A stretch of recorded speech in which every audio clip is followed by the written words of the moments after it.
sallallahu ala Muhammad sallallahu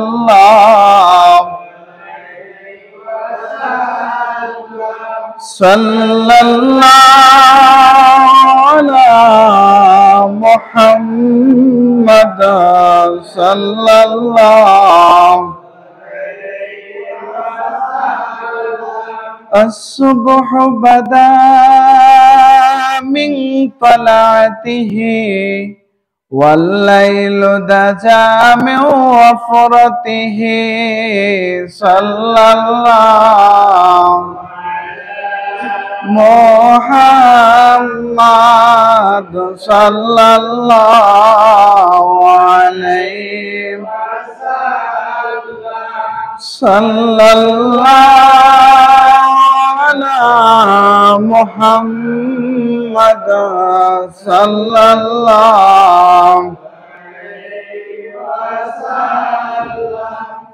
سات الشجر نطق الحجر شق القمر بإشارته صلى الله وعلى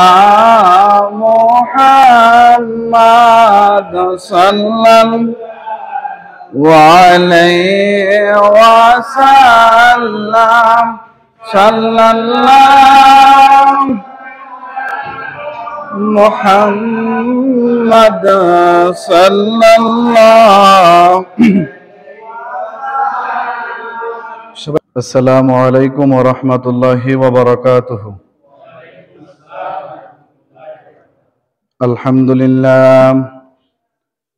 الحمد لله نحمده ونستعينه ونستغفره ونعوذ بالله من شرور أنفسنا ومن سيئات أعمالنا من يهده الله فلا مضل له ومن يضلله فلا هادي له ونشهد أن لا إله إلا الله وحده لا شريك له ونشهد أن سيدنا وسندنا وحبيبنا وشفيعنا ومولانا محمدا عبده ورسوله صلى الله عليه وعلى آله وأصحابه وبارك وسلم. أما بعد فأعوذ بالله من الشيطان الرجيم. بسم الله الرحمن الرحيم. ذلك الذي يبشر الله عباده الذين آمنوا وعملوا الصالحات. قل لا أسألكم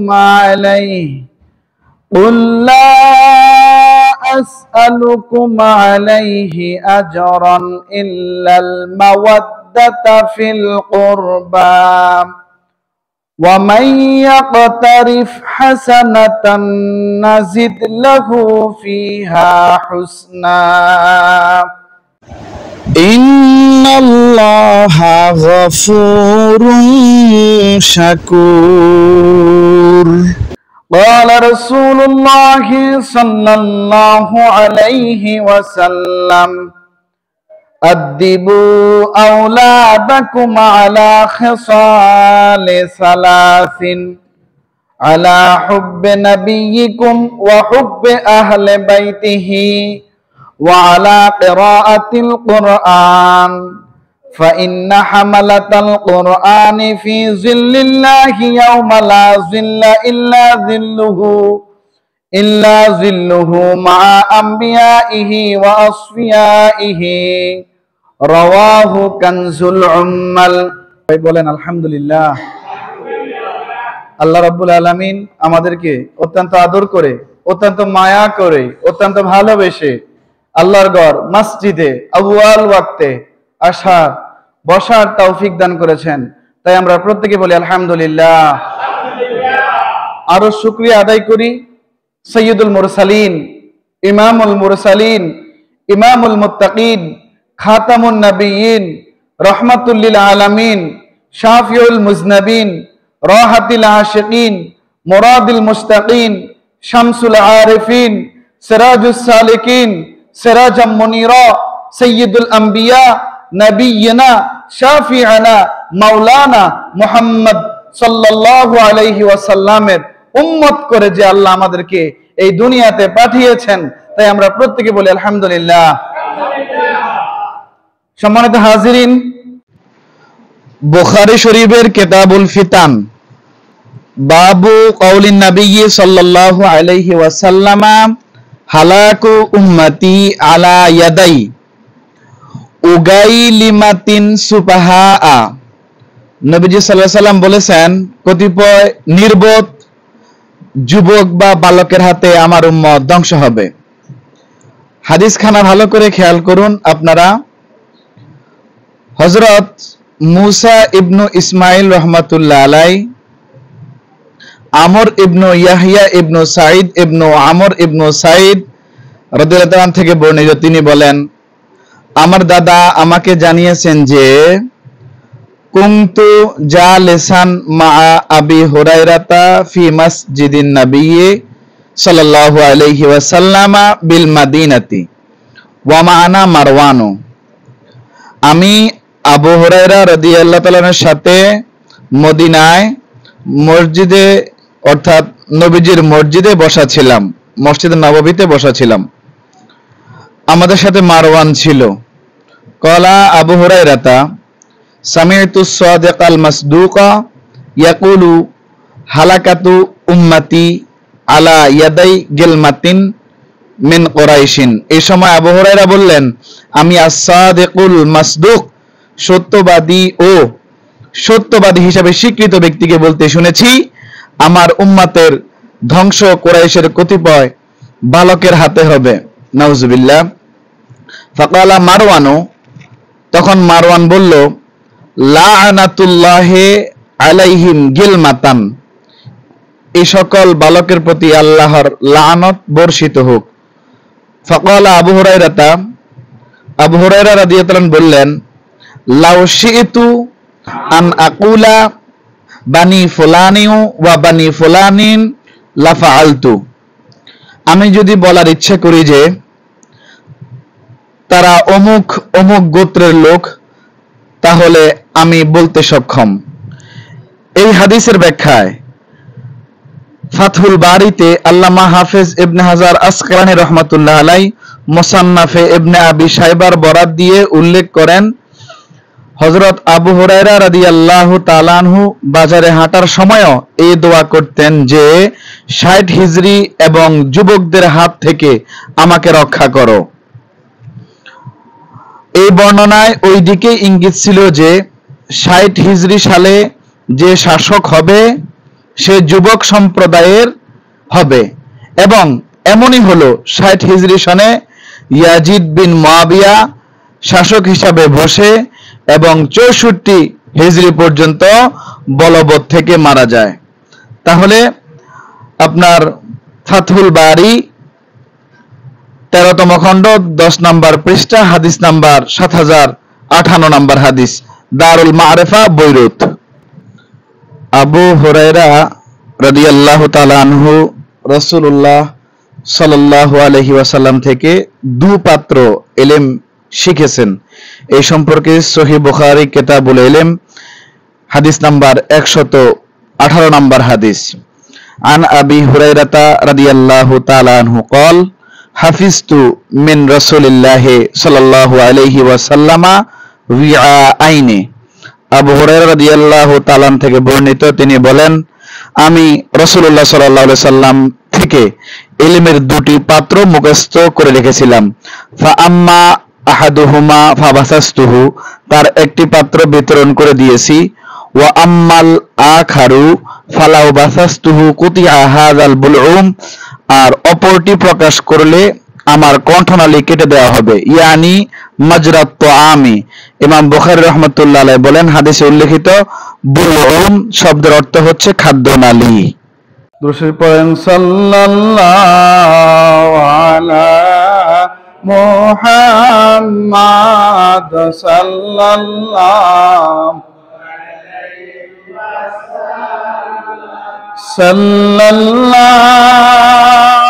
আলা মুহাম্মাদ সাল্লাল্লাহু।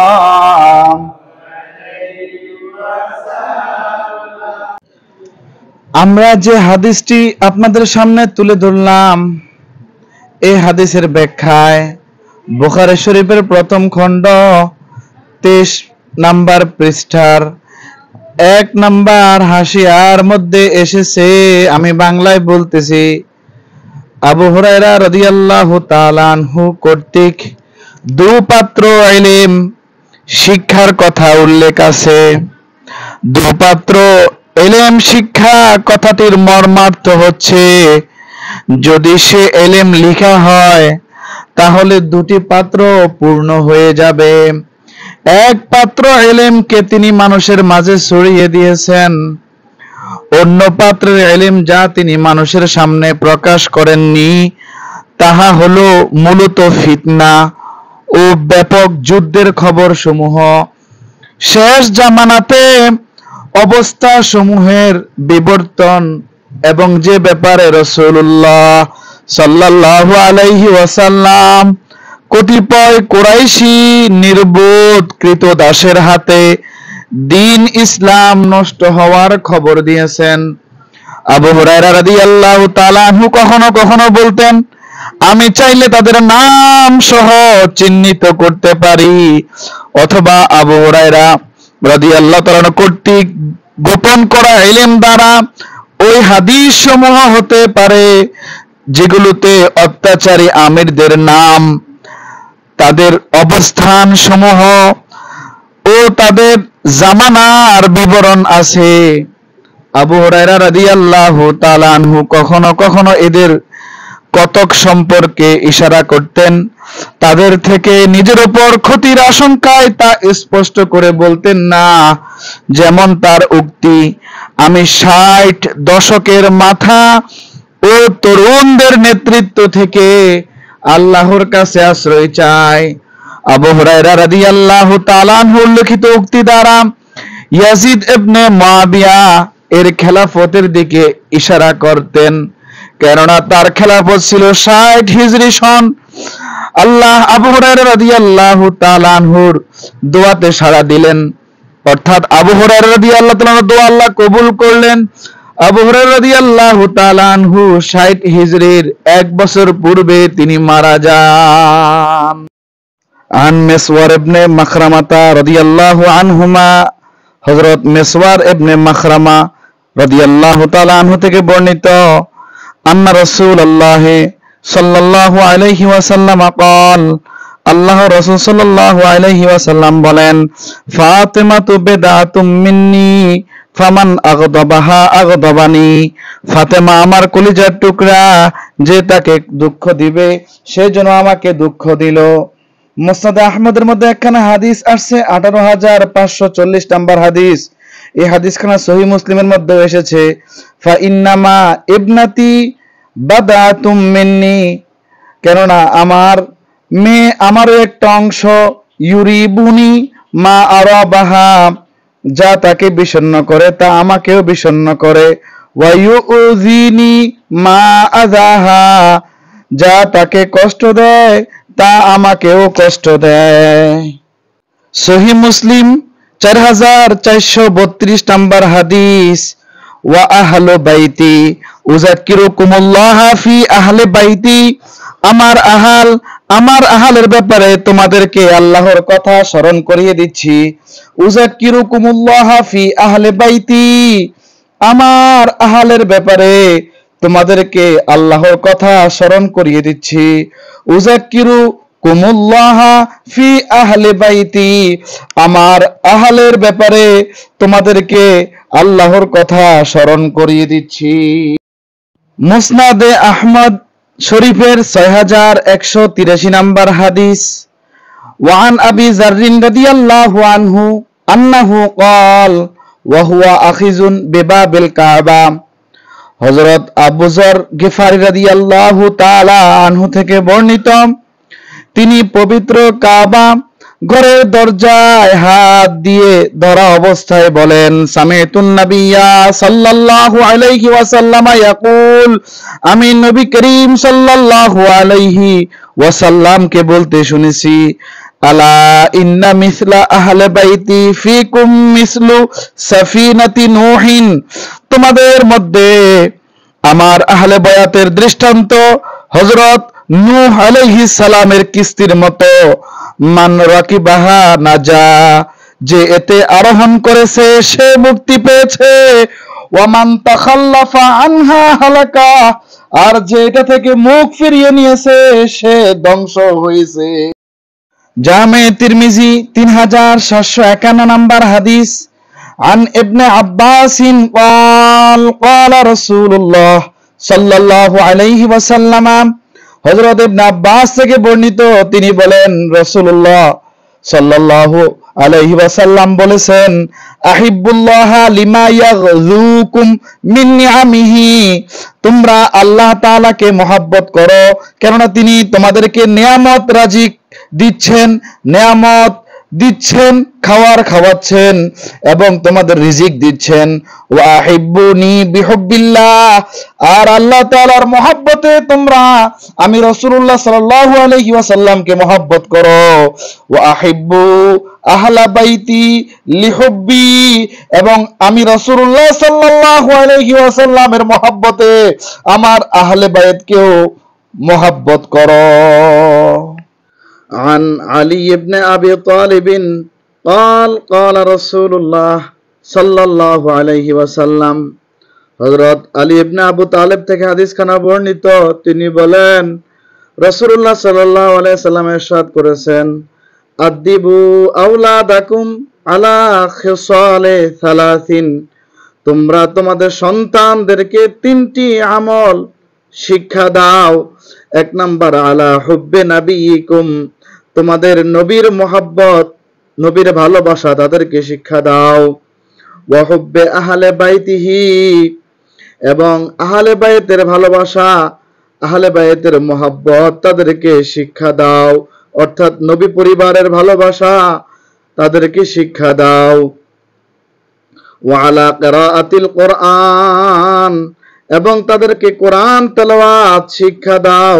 ফা ইন্না হামালাতাল কুরআনি ফি জিল্লিল্লাহি ইয়াওমা লা জিল্লা ইল্লা জিল্লুহু মা আমবিয়াইহি ওয়া আসফিয়াইহি। 3 নম্বর হচ্ছে কোরআন শিক্ষা, নিশ্চয় কোরআনের বাহকরা সেদিন অর্থাৎ হাসরের দিন আল্লাহর ছায়ার নিচে নবীগণ ও আল্লাহর মনোনীত ব্যক্তিদের সাথে থাকবে, যেদিন আল্লাহ তাআলার রহমতের ছায়া ব্যতীত অন্য কোনো ছায়া থাকবে না। আল্লাহ তাআলার রহমতের ছায়া বা আরশের ছায়া ব্যতীত অন্য কোনো ছায়া কায়া থাকবে না। কোরআনে আল্লাহ রাব্বুল আলামিন আহলে বায়াতের সম্পর্কে বলতেছেন, যালিকাল্লাযী ইউবাশশিরুল্লাহু ইবাদাহুল্লাযীনা আমানু ওয়া আমিলুস সালিহাত, এরই সুসংবাদ দেন আল্লাহ তার সেসব বান্দাকে যারা বিশ্বাস স্থাপন করে ও ভালো কাজ করে। উল্লা আসআলুকুম আলাইহি আজরান ইল্লাল মাওয়াদ্দাতা ফিল কুরবা, হে আমার হাবিব, আপনি আপনার উম্মতদেরকে বলুন, আমি তোমাদের নিকট কোনো প্রতিদান চাই না, তবে আমার নিকটজন তথা পবিত্র আহলে বাইতদের প্রতি তোমরা সদাচরণ করবে। আমার উম্মতেরা আমার আহলে বাইতের প্রতি তোমরা ভালো ব্যবহার করবে, সদাচরণ করবে। ওয়া মান ইয়াকতারিফ হাসানাতান নাজিদ লাহু ফিহা হুসনা, যে কেউ উত্তম কাজ করে আমি তার জন্য তাতে পূর্ণ বাড়িয়ে দেই। ইন্নাল্লাহা গাফুরুন শাকুর, ইন্নাল্লাহা গাফুরুন শাকুর, নিশ্চয় আল্লাহ ক্ষমাকারী, উত্তম প্রতিদান দাতা। রাসূলুল্লাহ সাল্লাল্লাহু আলাইহি ওয়াসাল্লাম আহলে বাইতদের জন্য দোয়া করেছেন। জামে তিরমিজি আবওয়াবুল মানাকিব 3731 নম্বর হাদিস। আন আবি উসামা ইবনে যায়দিন قال তারাকাতুন নাবিয়্যা সাল্লাল্লাহু আলাইহি ওয়াসাল্লামা যাতা লাইলাতিন ফি বাদিল হাজাতি।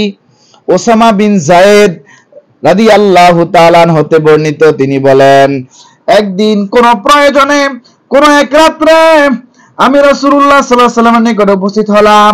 ফাখরাজান নাবিয়্যু সাল্লাল্লাহু আলাইহি ওয়াসাল্লামা ওয়া হুয়া মুশতামিলুন আলা শাইইন লা আদরি মা হুয়া ফালাম্মা ফারাগতু মিন হাজাতি। নবী করিম সাল্লাল্লাহু আলাইহি ওয়াসাল্লাম বের হলেন, তিনি তার পিছনে কিছু লুকাইলেন বা আড়াল করে ছিলেন, সেটা কি আমি জানি না। অতঃপর আমার প্রয়োজন শেষ হলে কুলতু, আমি বললাম, মা হাযাল্লাযী আনতা মুশতামিলুন আলাইহি, আমি নবীজিকে বললাম, ওটা কি যা আপনি আড়াল করে আছেন। ক্বালা ফাকাশাফাহু ফাইযা হাসানুন ওয়া হুসাইনুন আলা ওয়ারিকাইহি, ফাকাশাফাহু ফাইযা হাসানু ওয়া হুসাইনুন আলা ওয়ারিকাইহি, তিনি আড়াল সরালে দেখা গেল তার পিছনে হাসান হুসাইন রাদিয়াল্লাহু তাআলা আনহুমা। ফাকালা হাযানে ইবনায়া ওয়া ইবনাতিয়া, অতঃপর তিনি বলেন, দুজন আমার পুত্র এবং আমার কন্যার পুত্র। আল্লাহুম্মা ইন্নী উহিব্বুহুমা ফাআহিব্বাহুমা, হে মহান আল্লাহ, আমি হাসান হুসাইন এবং তাদের আওলাদগণকে ভালোবাসি, আপনিও তাদেরকে ভালোবাসুন।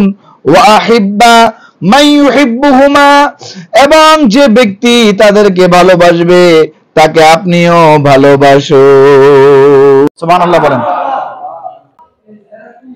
এই যে আল্লাহ রাসূল সাল্লাল্লাহু আলাইহি ওয়াসাল্লাম উনি যখন 10ম হিজরিতে পর্দা করলেন, এই পৃথিবী নামক অস্থায়ী জমিন নামক অস্থায়ী আবাস থেকে আল্লাহ রাসূল যখন স্থায়ী আবাসে প্রত্যাবর্তন করলেন, তখন খলিফা নির্ধারণ হলেন।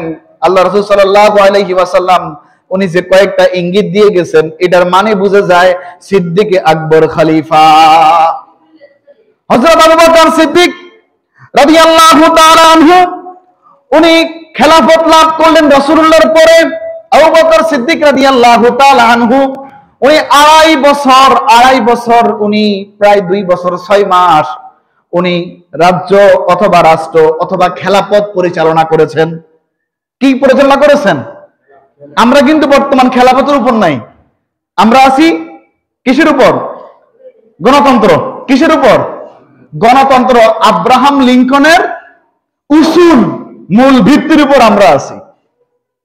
এই জন্য পৃথিবী এই জমিনের মধ্যে যারাই বসবাস করে কিয়ামতের আগে তারা সবাই এক খেলাফতের আন্ডারে যাবে ইনশাআল্লাহ, ইমাম মাহদীর হাত ধরে বায়াতের মাধ্যমে। এরপর ঈসা আলাইহিস সালাম আসবেন নবী হয়ে, না উম্মতে মুহাম্মদী হয়ে।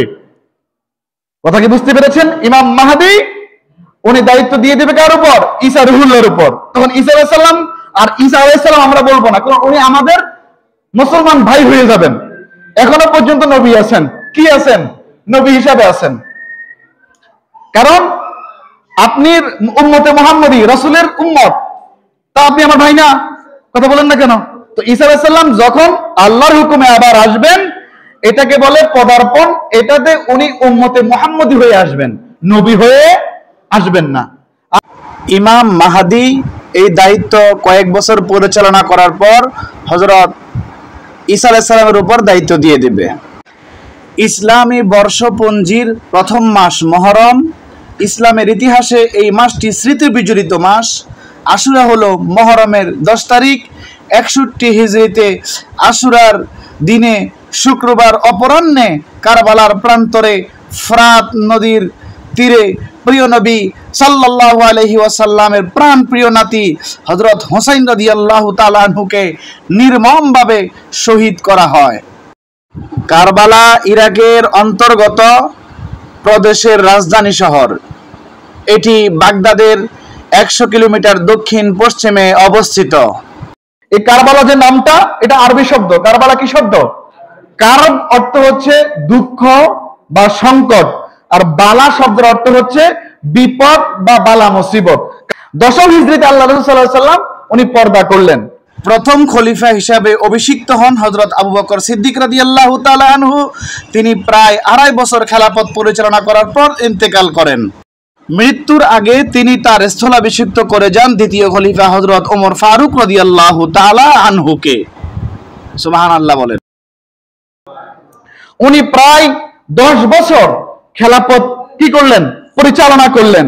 ফজরের নামাজের ইমামতিতে থাকা অবস্থায় ওমর ফারুক রাদিয়াল্লাহু তাআলা যখন ইমামতি করতেছেন ফজরের নামাজের, এই কাতার থেকে এসে আততাই আবু লুলু তার খঞ্জর দিয়ে ওমর ফারুক রাদিয়াল্লাহু তাআলা আনহু নামাজরত অবস্থায় ইমামতিতে থাকা অবস্থায় ওনার তলপেটে কঠিনভাবে আঘাত করলেন। এই আঘাতের দ্বারা ওমর ফারুক রাদিয়াল্লাহু তাআলা অত্যন্ত এমন ভাবে উনি আহত হলেন, ব্যাখ্যাকার এভাবে বলেছে ওনার প্রায় ভুঁড়ি বের হওয়ার উপক্রম। এই অবস্থায় উনি একটা ওসিয়ত করে গেছেন। ওসিয়ত হলো আব্দুর রহমান ইবনে আউফকে বললেন, এই আব্দুর রহমান ইবনে আউফ, 6 সদস্যের একটা কমিটি গঠন করে দিলাম। এই 6 জনের মধ্যে তুমি থাকবা, আব্দুর রহমান ইবনে আউফ প্রধান, আর আমার ছেলে আব্দুল্লাহ ইবনে ওমর থাকবে। এই আব্দুল্লাহ ইবনে ওমরের বাদ দিয়া বাকি 5 জন, 6 জনের একজনের বাদ দিলে কয়জন? 5 জন থেকে তুমি তৃতীয় খলিফা নির্বাচন করবে। সুবহানাল্লাহ বলেন। আর আমার ছেলে আব্দুল্লাহ মজলিসে থাকবে 6 জনের, কারণ আব্দুল্লাহ ইবনে ওমর এত বিচক্ষণ ছিল। সুবহানাল্লাহ বলেন। রাসূলুল্লাহ সাল্লাল্লাহু আলাইহি ওয়াসাল্লামের মজলিসে বড় বড় সাহাবীরা বসতো, ওই জায়গায় রাসূল হুকুম দিয়েছেন আব্দুল্লাহ ইবনে ওমরকে আমাদের সাথে রাখো। সুবহানাল্লাহ বলেন। এমন হিকমত রাসূলুল্লাহ রাইখা দিতেন কথার মধ্যে। হ্যাঁ, সাহাবায়ে কেরাম পরের দিন রাসূল থেকে শোনার জন্য অপেক্ষা করতেন। কিন্তু আব্দুল্লাহ ইবনে ওমর যখন বাবার সাথে এরকম আঙ্গুল ধরে ছোট বাচ্চারা আছে না, আব্বু আব্বু আজকে রাসূলুল্লাহ যে একটা কথা বলছে এটার উত্তর তো দেয় নাই, উত্তর কি জানেননি? কি? এটা অমুক। সুবহানাল্লাহ বলেন। এরপর একাকি বাপে যাইতো, ইয়া রাসূলুল্লাহ, ইয়া হাবিবাল্লাহ, আমার ছেলে বলতেছে উত্তরটা নাকি এটা। আলহামদুলিল্লাহ, আমি শুনে খুশি হলাম। সুবহানাল্লাহ। এই জন্য রাসূলের সবচেয়ে বেশি হাদিসের মধ্যে থেকে বাছাই করে করে সুন্নতের অনুসরণ করছেন আব্দুল্লাহ ইবনে ওমর রাদিয়াল্লাহু তাআলা আনহু। সুবহানাল্লাহ বলেন। ওমর ইবনের ছেলে, এজন্য বললেন আমার পুত্র 6 সদস্যের কমিটি, ওসমান থাকবে, আলী থাকবে, তালহা থাকবে, জুবাইর থাকবে, আব্দুল্লাহ ইবনে ওমর থাকবে। অর্থাৎ কয়জন হলো? আব্দুর রহমান ইবনে আউফ, ওসমান, আলী, এরপর তালহা, জুবাইর, আব্দুল্লাহ ইবনে ওমর, মোট 6 জন। মোট কয়জন? এরপর উনি বলতেন শেষে হযরত ওমর এটাও বললেন, আমার পুত্র আব্দুল্লাহ ছাড়া বাকি 5 জন থেকে খলিফা নির্বাচিত হবে। এই 5 জনের মধ্যে আব্দুর রহমান ইবনে আউফ, তোমার কথাই ফয়সালা। সুবহানাল্লাহ বলেন। এই ফয়সালা অনুযায়ী এটাকে বলে মজলিসে শুরা। এটাকে কি বলে? মজলিসে শুরা। এটার মধ্যে ফাইনাল হয়ে গেল যে হযরত ওসমান গনি রাদিয়াল্লাহু তাআলা আনহু খলিফা হবেন, তৃতীয় খলিফা। সুবহানাল্লাহ বলেন। এরপর আপনি আশ্চর্য হয়ে যাবেন, হযরত ওসমান গনি রাদিয়াল্লাহু তাআলা লম্বা একটা সময়, প্রায় 12 বছর, সুবহানাল্লাহ বলেন, 12 বছর খেলাফতের মজলিস উনি কায়েম করেছেন। এত সুন্দর করে রাষ্ট্র পরিচালনা করেছেন। রাসূল সাল্লাল্লাহু আলাইহি সাল্লামকে ফলো করেছেন, আবু বকর রাদিয়াল্লাহু ফলো করেছেন, ওমর রাদিয়াল্লাহু ফলো করেছেন, ওসমান রাদিয়াল্লাহু, সবাই মূলত রাসূলুল্লাহকে ফলো করেই উনি খেলাফত চালাচ্ছেন। সুবহানাল্লাহ বলেন। এর মধ্যে ইহুদি এবং মুনাফিকরা চক্রান্ত করে হযরত ইসলামের তৃতীয় খলিফা ওসমান গনি রাদিয়াল্লাহু তাআলা আনহুকে 40 দিন পর্যন্ত ওনার বাসার মধ্যে অবরোধ করে রেখেছেন। নাউজুবিল্লাহ বলবেন না? শেষমেশ হযরত আলী রাদিয়াল্লাহু তাআলা আনহু উনি ওনার দুই পুত্র হাসান হুসাইন রাদিয়াল্লাহু আনহুমা সহ আরো অধিকাংশ বড় বড় সাহাবে কেরামের ছেলেদেরকে বললেন, তোমরা সবাই দরজার ফটকে দাঁড়ায় থাকবা, জীবন থাকা অবস্থায় তৃতীয় খলিফার গায়ে যেন একটা আঘাত না দেওয়া হয়। যখন 40 দিন পর্যন্ত ইহুদি আর মুনাফিকরা অবরোধ করে রেখেছিলেন, তারা দেখতে পেলেন আর কোনো উপায় নাই, তারা সামনে দিয়ে না আইসা পিছন দিয়ে দেওয়াল টপকাইয়া ওই যে ভেন্টিলেন দিয়ে ওরা ঘরে ঢুকে ওরা হযরত ওসমান গনি রাদিয়াল্লাহু তাআলা আনহুকে পাকড়াও করে ফেললেন। শুধু তাই না, বারটা ছিল শুক্রবার, আসরের নামাজের পর রোজা রাখা অবস্থায় হযরত ওসমান গনি রাদিয়াল্লাহু তাআলা আনহু কোরআন তেলাওয়াত করতেছিলেন। ওই অবস্থায় ওই শয়তানরা ইহুদি নাসারার চক্র বাহিনী এসে ওনাকে শহীদ করে দিল। ইন্না লিল্লাহি।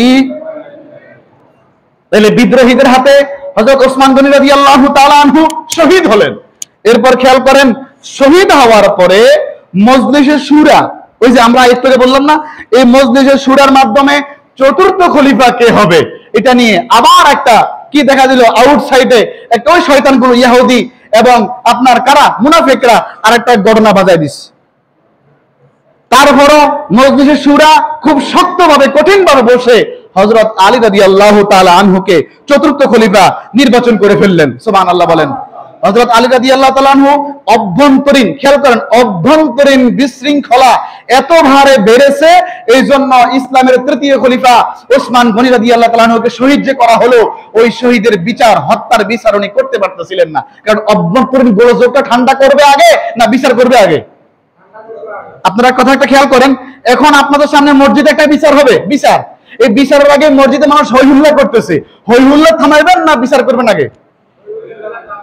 এই জন্য হযরত আলী রাদিয়াল্লাহু তাআলা আনহু একে একে একে একে উনি বারবার চেষ্টা করে ব্যর্থ হচ্ছেন। উনি চাচ্ছেন খলিফার হত্যার বিচার হয়ে যাক, ওই মুনাফিক ইহুদিদের বিচার হয়ে যাক, কিন্তু অভ্যন্তরীণ গোলযোগের কারণে উনি মনোযোগ, ওনার সম্পূর্ণ ফোকাস হচ্ছে পরিবেশটা শান্ত করার দিকে। যার দরুন যারা ওসমান গনি রাদিয়াল্লাহু তাআলাকে হত্যা করলো, শহীদ করলো, তারা আন্দোলনের একটা বিশাল বাহিনী তৈরি করে ফেললো। শেষমেশ যখন দেখলো যে না, হযরত আলী এখনো পর্যন্ত বিচার করতেছে না, ইসলামের মধ্যে চতুর্থ খলিফা যখন ছিল, হযরত আলীর জীবদ্দশায় একটা গ্রুপ আমিরে মুয়াবিয়ার হাতে খলিফা খেলাফতের বায়াত আনলেন, আর আরেক গ্রুপ দুই ভাগ হয়ে হযরত আলী রাদিয়াল্লাহু তাআলা আনহুর হাতে খেলাফতের বায়াত আনলেন। ইসলামী ইতিহাসে সবচেয়ে কলঙ্কময় ঘটনা ওই সময়গুলো ঘটেছিল, এবং কি দুইজন সাহাবী 60,000 সৈন্য নিয়ে একজন অপরজনের মোকাবেলা করে ফেলেছেন, হযরত আলী রাদিয়াল্লাহু তাআলা আনহু এবং হযরত আমিরে মুয়াবিয়া রাদিয়াল্লাহু তাআলা আনহু। শেষমেশ ওই দুই দল থেকে, দুই দল 60,000 হইল কত, 1,20,000। ওই অবস্থায় আমিরে মুয়াবিয়া রাদিয়াল্লাহু আনহু এবং আলী রাদিয়াল্লাহু আনহু মুখোমুখি অবস্থায় যুদ্ধ শুরু হয়ে গেল। কিন্তু ওসমান গনি রাদিয়াল্লাহু তাআলা আনহু ওমর রাদিয়াল্লাহু আনহু যে আমিরে মুয়াবিয়াকে নিয়োগ করছিলেন, ওসমান গনি রাদিয়াল্লাহু আনহু ওনাকে আর সরান নাই। খেয়াল করিয়েন, ওসমান গনি রাদিয়াল্লাহু আনহু আর কি করেন নাই, সরান নাই। না সরানোতে আমরা ঐতিহাসিক একটা প্রেক্ষাপট থেকে বলি, উনি যে এলাকায় ছিলেন ওই এলাকার প্রভাব প্রতিপত্তি অনেক বেশি হয়ে গেছে। সুবহানাল্লাহ বলেন। আলী রাদিয়াল্লাহু আনহু মাত্র খলিফা, আর এদিক দিয়ে ওমর রাদিয়াল্লাহু আনহু 10 বছর, আর হযরত ওসমানের 12 বছর, প্রায় কয় বছর, 22 বছর গভর্নর সিরিয়ার কে, আমিরে মুয়াবিয়া রাদিয়াল্লাহু আনহু। আর এদিক দিয়ে নতুন খলিফা হলেন মাত্র হযরত আলী রাদিয়াল্লাহু আনহু। এদিক থেকে কি একটু মনোমালিন্যতা আছে, সেই হিসাবে তো আলী রাদিয়াল্লাহু আনহু পত্র পাঠাইলেন যে আমিরে মুয়াবিয়া রাদিয়াল্লাহু আনহু আপনি পদত্যাগ করুন, আমি নতুন গভর্নর পাঠাই দিছে। কিন্তু হযরত আলী রাদিয়াল্লাহু তাআলা আনহু খেলাফতের দায়িত্ব লাভ করার পর 3 মাসের মধ্যে অসংখ্য অগণিত পত্র সিরিয়াতে পাঠানো হয় আমিরে মুয়াবিয়া রাদিয়াল্লাহু তাআলা আনহুর নিকট, কিন্তু তিনি কোনো পত্রের প্রতি ভ্রুক্ষেপ করলেন না, জবাব দেওয়ার জরুরিও মনে করলেন না, এবং আনুগত্যের বায়াত আলী রাদিয়াল্লাহু তাআলা আনহুর উপর আনলেন না আমিরে মুয়াবিয়া। 3 মাস পরে তিনি একজন দূতকে পাঠালেন হযরত আলী রাদিয়াল্লাহু তাআলা আনহুর কাছে, তিনি যেন ওসমান গনি রাদিয়াল্লাহু তাআলা আনহুর হত্যা দ্রুত বিচার করেন, আর যদি বিচারে বিলম্ব করেন তাহলে হযরত আলী রাদিয়াল্লাহু তাআলা আনহুকে ওসমান হত্যার সাথে জড়িত মনে করে ওনার বিরুদ্ধে যুদ্ধ ঘোষণা করা হবে, বা এরকম কথা বলে পাঠিয়েছেন। সাহাবীদের সমালোচনা নিষিদ্ধ। রাদিয়াল্লাহু আনহুম ওয়া রাদু আন, আমার আল্লাহ কোরআনুল কারীমে সাহাবীদের পবিত্রতা আমার আল্লাহ বর্ণনা করে দিয়েছেন, সুবহানাল্লাহ বলেন। এবার হযরত আমির মুআবিয়া ছিলেন অত্যন্ত দূরদৃষ্টি সম্পন্ন। উনি দেখলেন আলী রাদিয়াল্লাহু আনহুর বাহিনীর কাছে উনি হেরে যাচ্ছে। এই অবস্থায় একজন পরামর্শ দিল, হয় ও আমির মুআবিয়া, তোমার তরবাল, তোমার বাহিনীর সবাই তরবালের মধ্যে, তীরের আগার মধ্যে, বল্লমের মধ্যে কোরআন শরীফ বাঁধা দাও, কোরআন শরীফ যদি ফিরে যায় আলী রাদিয়াল্লাহু আনহু যুদ্ধ থামাই দিব। সুবহানাল্লাহ। যখন দেখলো আর কারো হাতে তরবাল, আঘাত কোরআন শরীফ এর মারা হয়েছে, পড়ে গেছে না কোরআন শরীফ সহ তরবালটা, তো কোরআন শরীফ ফায়ের নিচে পড়বে, আলী রাদিয়াল্লাহু আনহু যুদ্ধ থামাই দিলেন। এটা ছিল যুদ্ধের কৌশল। সুবহানাল্লাহ বলবেন না? সবচেয়ে কলঙ্কময় একটা সময় গিয়েছে, কাফের বেঈমানরা চতুর্দিক থেকে হাসাহাসি করতেছে, মুসলমান যুদ্ধ চলতেছে। এমত অবস্থায় দুইজন দুই দিকের খেলাফত চালাবে। দুইজন দুই দিকের কি চালাবে? এটাই সমাধান। অনেক কাহিনী ঘটছে এখানে, এগুলো বলতে গেলে সময় থাকবে না। এখন আমির মুআবিয়া মানতে রাজি না, আলী রাদিয়াল্লাহু আনহু খলিফা। কথা কি বুঝতে পেরেছেন? হ্যাঁ, এক শর্তে মানি, আপনি খুব দ্রুত বিচার করেন। এবং আলী রাদিয়াল্লাহু আনহুর পক্ষে সম্ভব না এই অভ্যন্তরীণ গোলযোগ ঠান্ডা না করা বা ঠান্ডা করার আগ পর্যন্ত বিচার করা। তো উনি বলেন, ঠিক আছে, আপনি আপনার সাইড নিয়ে, আমি আমার সাইড নিয়ে, ভাগাভাগি হয়ে গেল। এমত অবস্থায় খারেজি কারা? খারেজ মানে কি? বহিরাগত। খারেজি হলো আলী রাদিয়াল্লাহু আনহুর দল থেকে 6000, আমির মুআবিয়া রাদিয়াল্লাহু আনহুর দল থেকে 6000, 12000, মোট 12000 লোক যুদ্ধ না করিয়া এরা বাইরে চলে গেছে।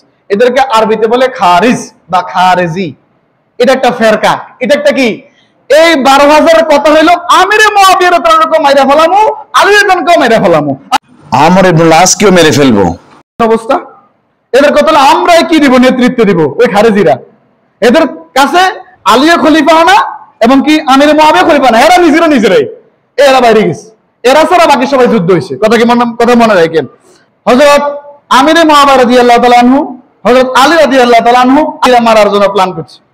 তো এদেরকে মাইরা ফেলাতে পারলে ইসলামী খেলাফত শেষ। কারণ আলী রাদিয়াল্লাহু আনহু বাইসলেও সমস্যা, আমির মুআবিয়া রাদিয়াল্লাহু আনহু বাইসলেও সমস্যা। আমর ইবনে আস তিনজনকে হত্যার পরিকল্পনা, কখন? নামাজের সময়, ফজর নামাজের সময়। কুষ্ঠের যুদ্ধ হয়েছে কার সাথে?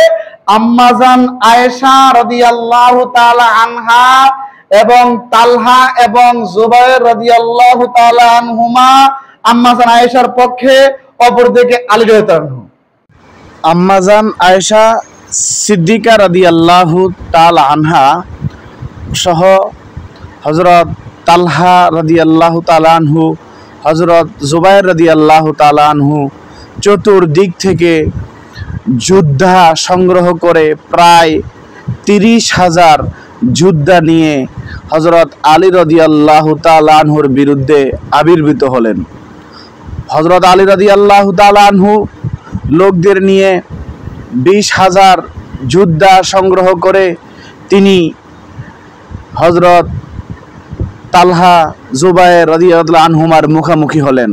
এমত অবস্থায় ওনারা দুই গ্রুপ একে অপরের প্রতি দুর্নাম বা অভিযোগ দেওয়া যখন শুরু করলো, তখন হযরত আলী রাদিয়াল্লাহু তাআলা আনহু কেন এই বিচার করতে দেরি করতেছেন সেই ব্যাপারটা আম্মাজান আয়েশা সিদ্দিকা রাদিয়াল্লাহু তাআলা আনহাকে খুলে বললেন। অর্থাৎ বহিরাগত শত্রুদের আক্রমণ, খারিজিদের আক্রমণ, ইহুদি নাসারার আক্রমণ এবং মুনাফিকদের আক্রমণ সব একত্রিত হয়ে যাওয়াতে উনি সকলকে চিহ্নিত করে শাস্তি দিবেন, হত্যা করবেন। তার আগে উনি ওনার ভিতরগত পরিবেশ ঠান্ডা করতে চাইছিলেন। এটা যখন বললেন তখন হযরত আয়েশা সিদ্দিকা রাদিয়াল্লাহু আনহা সহ বড় বড় যোদ্ধা যারা ছিল ওনার সাথে নেতৃত্ব দেওয়ার জন্য সকলে বুঝলেন এবং ওনারা সন্ধি অর্থাৎ ওনারা একটা এই মিটিংয়ের মধ্যে গেলেন যে যুদ্ধ হবে না, সবাই সবার জায়গায় ফিরে যাবে। উভয় দলের মধ্যে লুকিয়ে থাকা খারেজিরা ভাগ হয়ে উভয় দলের দিক থেকে আক্রমণ শুরু করলো। এমত অবস্থায় আম্মাজান আয়েশা রাদিয়াল্লাহু আনহার বাহিনী আলী রাদিয়াল্লাহু হাতে বন্দী হয়ে গেলেন। এর মধ্যে আম্মাজান আয়েশাও বন্দী হলেন, সসম্মানে ওনাকে মদিনায় পাঠিয়ে দেওয়া হলো।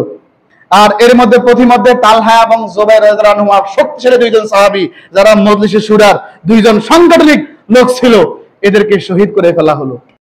ঐতিহাসিকদের সর্বসম্মতিক্রমে হিসাব হলো ওই উষ্ট্রির যুদ্ধে 10,000 মুসলমান শাহাদাত বরণ করেন আর আহতের সংখ্যা ছিল গণনার ঊর্ধ্বে। এত পরিমাণ মানুষ আহত হয়েছে হিসাববিহীন। ইন্না লিল্লাহি ওয়া ইন্না ইলাইহি রাজিউন। রমজান মাস এসে গেল। তখন ইবনে মুলজিম তার সাথীদের 17 রমজান শুক্রবার রাতে হামলা চালাবার কথা জানিয়ে দিলেন। তাদেরকে সে আরও জানালেন যে আমার 2 সঙ্গী আছে যারা একই সময়ে একই রাতে মুয়াবিয়া ও আমর ইবনুল আসের উপর হামলা করবে। নির্ধারিত সময় তারা 3 জন অর্থাৎ ইবনে মুলজিম, ওয়ারাদান, সাবিব তলোয়ার নিয়ে সজ্জিত হয়ে মসজিদের যে দরজা দিয়ে আলী বের হন সেই দরজার কাছে গিয়ে অবস্থান নেয়। কিছুক্ষণের মধ্যে আলী তার কক্ষ থেকে বের হয়ে মসজিদের উদ্দেশ্যে রওনা হন। আসার পথে লোকদের ঘুম থেকে জাগানোর জন্য উনি বলতেন আসসালাত আসসালাত শব্দের আহ্বান করতেন। এই শব্দ দ্বারা মানুষদেরকে ডাকতেন। মসজিদে ঢোকার প্রাককালে প্রথমে সাবিব তার তলোয়ার দিয়ে আঘাত করে। ওই আঘাত লাগে না, আলী রাদিয়াল্লাহু গায়ে এটা লাগে নাই, মসজিদের প্রাচীরে গিয়ে লেগেছে। এরপর ইবনে মুলজিম যাকে আমরা আব্দুর রহমান ইবনে মুলজিম নামে চিনি, সে আলী রাদিয়াল্লাহু মাথার উপর আঘাত করে বসে তরোয়াল দ্বারা। তখন হযরত আলী রাদিয়াল্লাহু মাথা থেকে রক্ত প্রবাহিত হয়ে ওনার দাড়ি ভিজে যেতে থাকে। ইবনে মুলজিম যখন আঘাত করে তখন সে মুখে উচ্চারণ করতেছে এটা লা হুকমু ইল্লাল্লাহি লাইসা লাকা ইয়া আলিয়ুন লাইসা লাকা ইয়া আলিয়ু ওয়ালা লি আসহাবিকা, অর্থাৎ আল্লাহ ছাড়া কারো হুকুম করার অধিকার নাই, হে আলী তোমারও নাই এবং তোমার অনুসারীদেরও নাই। এই সময়ে সূরাতুল বাকারার 207 নম্বর আয়াত পড়ে আব্দুর রহমান ইবনে মুলজিম হযরত আলী রাদিয়াল্লাহু আনহুকে আঘাত করেন। ছিল খারজিদের নিয়োজিত আততায়ী। পর হযরত আলী রাদিয়াল্লাহু তাআলা আনহু শাহাদাত বরণ করেন।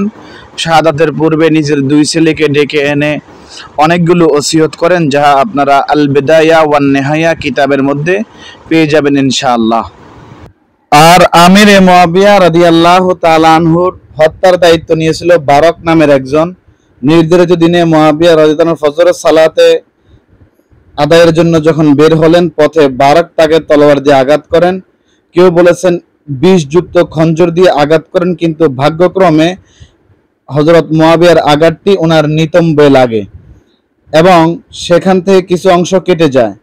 লোকজন খারেজিকে ধরে ফেলে এবং হত্যা করে দেয়। মরার পূর্বে সে মুয়াবিয়াকে বলে, আমাকে ছেড়ে দিন, আমি আপনাকে একটা খুব খুশির সংবাদ দিব। মুয়াবিয়া বলল, কি খুশির সংবাদ? সে বলল, আমার এক ভাই এবং সাথে আরো 2 জন আলী ইবনে আবু তালেবকে আজ হত্যা করেছে। মুয়াবিয়া রাদিয়াল্লাহু আনহু বললেন, হয়তো সে হত্যা করতে সক্ষম হয়নি। খারেজি বলল, অবশ্যই হয়েছে, কেননা হযরত আলী কোনো দেহরক্ষী রাখেন না। এরপর মুয়াবিয়া রাদিয়াল্লাহু আনহু তাকে হত্যার নির্দেশ দেন। তাকে হত্যা করা হয়। চিকিৎসার জন্য একজন ডাক্তার আনা হয়। ডাক্তার যখন জখম দেখে মুয়াবিয়া রাদিয়াল্লাহু আনহুকে জানান, আপনার জখমে বিষ আছে, এর চিকিৎসা হয় উত্তপ্ত লোহা দিয়ে দাগ দিতে হবে, নতুবা একটি তরল ওষুধ পান করতে হবে, যার দ্বারা বিষ নষ্ট হয়ে যাবে, কিন্তু আপনার সন্তানাদি আর হবে না। মুয়াবিয়া বললেন, আমি আগুনের দাগ দেওয়ার কষ্ট সহ্য করতে পারবো না, তবে আগামীতে সন্তান না হলেও চলবে। বর্তমানে আমার 2 ছেলে আছে, ইয়াজিদ ও আব্দুল্লাহ, এই 2 জনকে দেখে আমি আমার চোখ জোড়াবো। অবশ্যই ডাক্তার তাকে তরল ওষুধ সেবন করান, ফলে ব্যথা কমে যায়, জখমটা শুকিয়ে যায়, তিনি সম্পূর্ণ সুস্থ হয়ে ওঠেন। এই ঘটনার পর মুয়াবিয়া রাদিয়াল্লাহু তাআলা মসজিদের জমির মধ্যে নিজের জন্য একটা সুরক্ষিত কক্ষ তৈরি করেন। উনি যখন নামাজ পড়তেন, রুকু সেজদা করতেন, তখন দেহরক্ষীরা পাহারাদাররা দাঁড়ানো থাকতো, সর্বদা অ্যালার্ট থাকতো। এভাবে মুয়াবিয়া রাদিয়াল্লাহু তাআলা সর্বপ্রথম দেহরক্ষীর ব্যবস্থা প্রচলন করেন।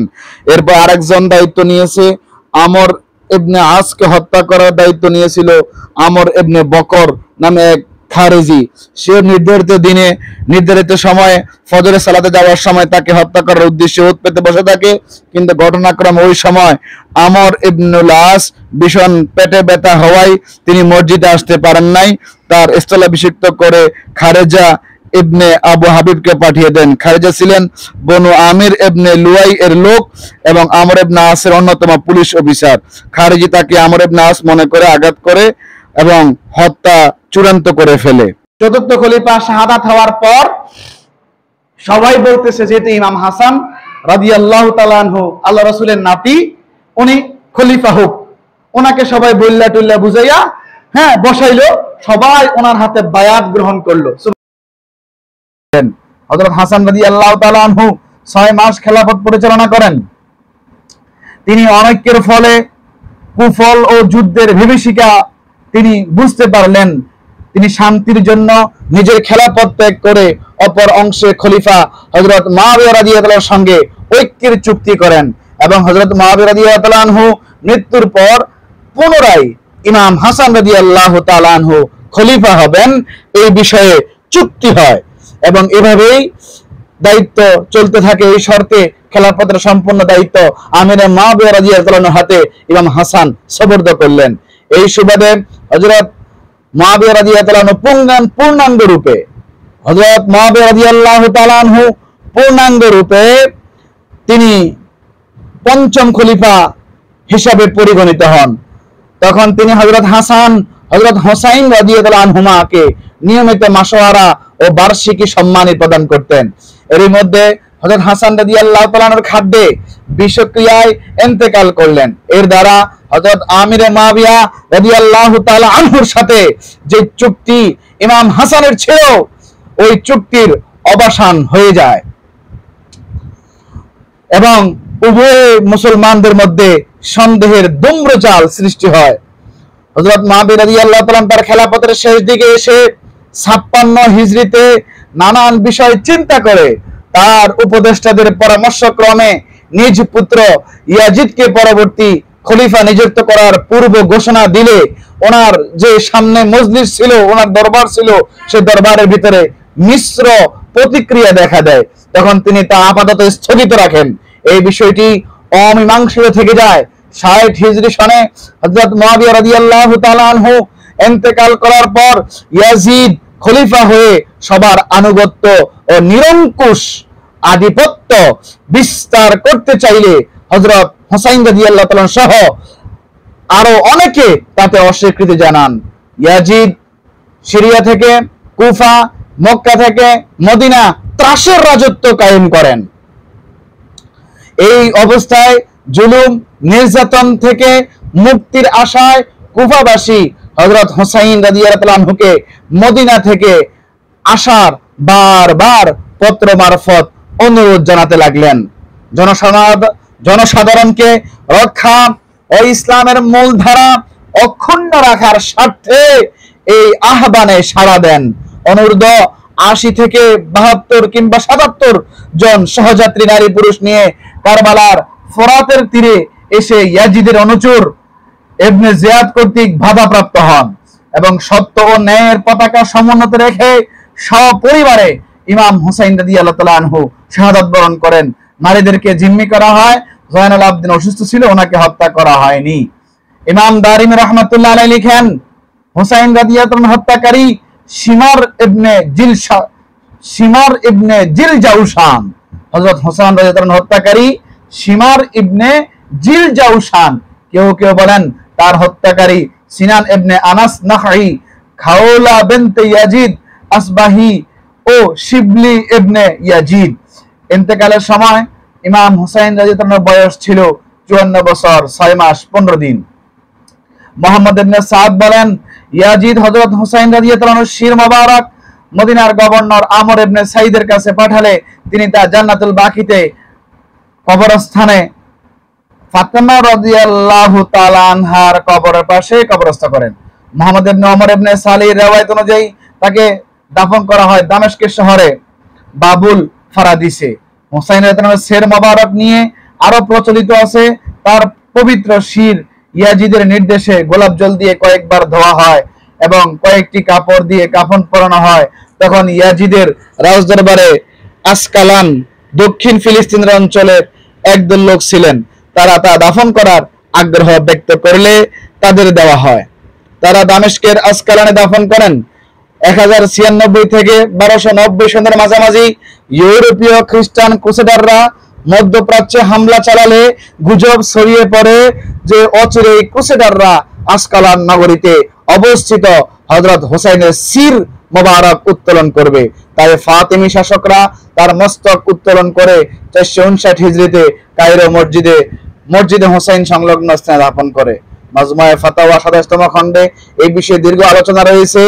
সেখানে দৃঢ়ভাবে বলা হয়েছে বিশুদ্ধ মত হলো ইমাম হোসাইনের শির মোবারক, মাথা মোবারক মদিনা মুনাওয়ারা জান্নাতুল বাকিয়ে তার ভাই, চাচা ও মায়ের পাশে দাফন করা হয়েছে।